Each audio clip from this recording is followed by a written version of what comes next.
Hey gang, here with the Kuhn Krause Excellorator 8000-30. So the 30 means it's a 30-foot model. The 8000 is the 8000 series.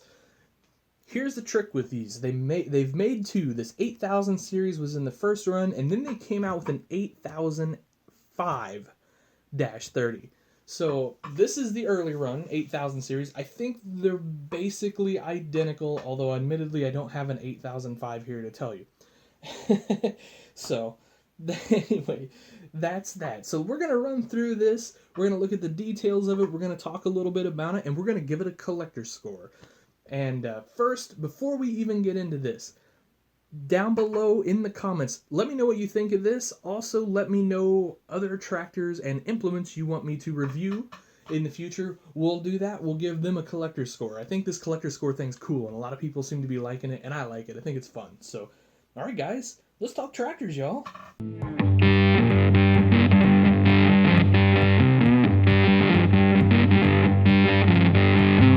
Okay, so the Excellorator 8000 from Kuhn Krause. So you'll remember a few years back, Kuhn bought out Krause. Krause was one of my favorite companies of all time, and they were bought out by Kuhn, and I think Kuhn's fine. I don't have anything personally against them, but I don't like their color. I like the old Krause red better.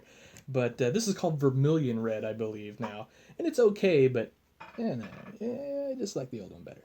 So this toy is sweet, and it was kind of a surprise.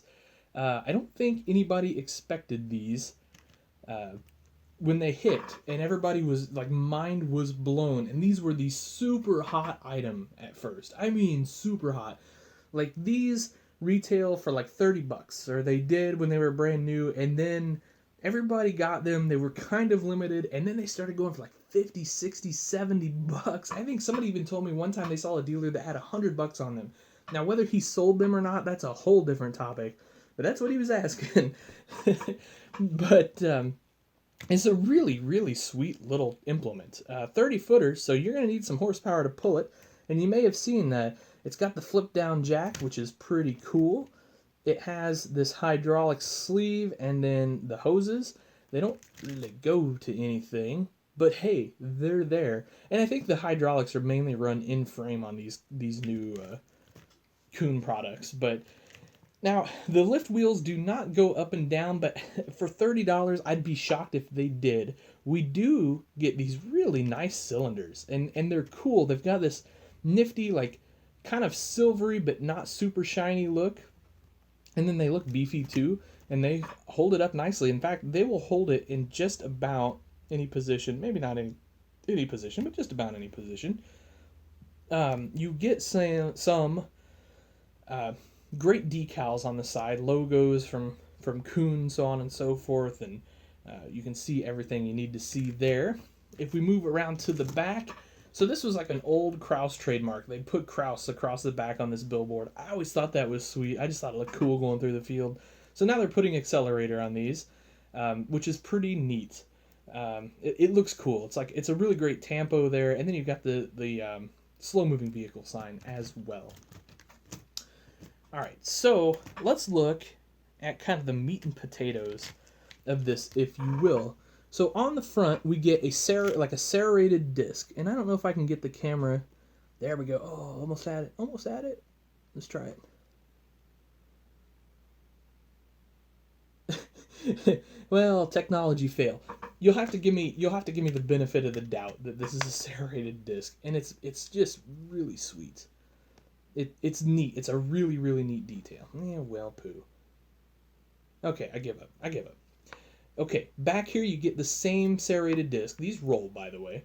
And then you have like the trash kicker things. I don't know what you call those, but they bust up your stock. There we go. There's a pretty good view of those. They turn too, and they are individual, which is so cool. I didn't, like you'd think it's just like a big log, but it's not. They're actually individual. So there's there's a lot of little parts there for sure. And then, of course, you get your rolling basket back here, your good old mud plugger. That's all those are good for, as far as I'm concerned. I'd rather see a tine harrow, but I realize that the engineers at Kuhn probably know better than I do. So, but all of our Krause field cultivators, we run a 4-tine harrow, and they work wonderful. And on our Landau, we run one of these bar roller things, roller bar things, and it just plugs up with mud. So anyway, so the next thing to note on this is a heavy duty toy, all metal except for the pieces you would expect to be plastic, the disc and the gangs and all that stuff. But everything else is metal. So this is heavy. It's durable. If you wanted to play with this, if you have a son or a daughter who wants to play with this, they definitely could. And I kind of feel like unless they're super rough with it, they're not going to tear it up. So that's what's really cool about this is you get a nicely detailed toy that's also kind of a toy. And so, just such a well done piece of farm equipment there. And I swear that folds flat. It's just my display that's not letting it fold flat. Anyway, you kind of get the Ertl style hitch up front here, so that'll fit on all of your sort of stock Ertl implements. Won't fit so well on the Authentics. It won't fit well on anything custom that I make. But, that's that. So let's give it a collector score. And I'd be curious to see what you guys rate this at. So give me your collector scores on this below in the comments, if you will. All right, value. So remember, brand new, this was $30. Now the 8000 series is around $40. I looked before I did this video. I checked out online, kind of my usual places: eBay, Outback, Bose, and so on and so forth. $40-ish. There was a couple places that had them as much as $50, but if you're shopping around, shop around. You could get one for $40. So the question is, what kind of value does that mean as let's call it a $30 toy brand new? And I think it's a pretty good value, but not a great value. So I'm actually going to give it a value score of a 6. The collectability score, I'm going to give it a 6 on as well. And here's why. One, it's a short line implement, so it's a specialty implement. And I don't know that there's a huge number of Krause and Kuhn fans out there necessarily. I mean, sure, there's some, and there's definitely farmers that like them or want them, but I don't know that they're jumping after, they necessarily just got to have a toy from one. Now, guys like me that collect about everything, of course you're going to have one. If you own a real one of these, yeah, you're going to get one. But I don't think it's a particularly sought after collectible. So I'm going with a 6 on that. Detail, well, I don't know that you can ask for a whole lot more. Obviously, you'd like to see it raise and lower and things like that, maybe a nicer hitch. But gosh darn, it's pretty well detailed. I'm going to go with a 6 because there are definitely improvements that could be made, but it's still a pretty decent toy. Quality, so we talked about that. You can play with this thing. Quality is off the hook here. I don't really have any major flaws with it. I am going to give my first ever 10 on quality here. I think it's a 10. It's durable, it's well built, it's strong, and it does everything you want it to do. So solid 10 there. And then rarity. So like I said, these are still out there. They're not particularly rare, but they're not everywhere either. I don't know that we're necessarily ever going to see these be particularly rare.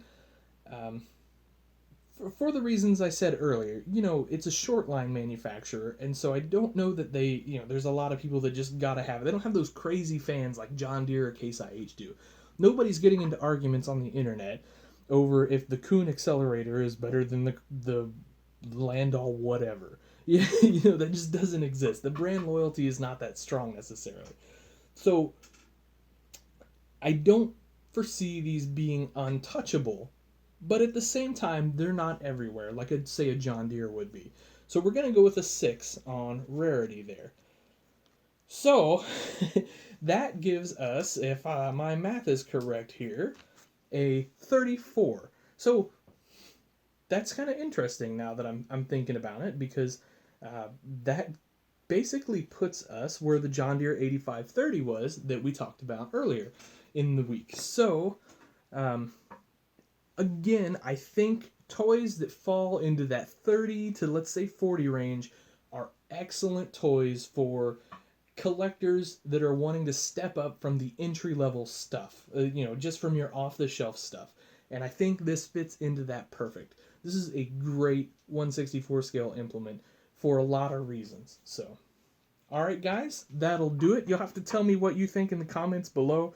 Give it your own collector's score. I'd love to see how mine compares with your guys's. So, all right, that's it. Thanks for watching, guys. Would always appreciate a like, share, and subscribe. If you haven't already, tell your friends. We'll do tons of these reviews. I'm going to have real farm stuff coming up now that we're in the fields, planting and all that stuff, and all that good stuff. So have a wonderful evening and happy tractor hunting.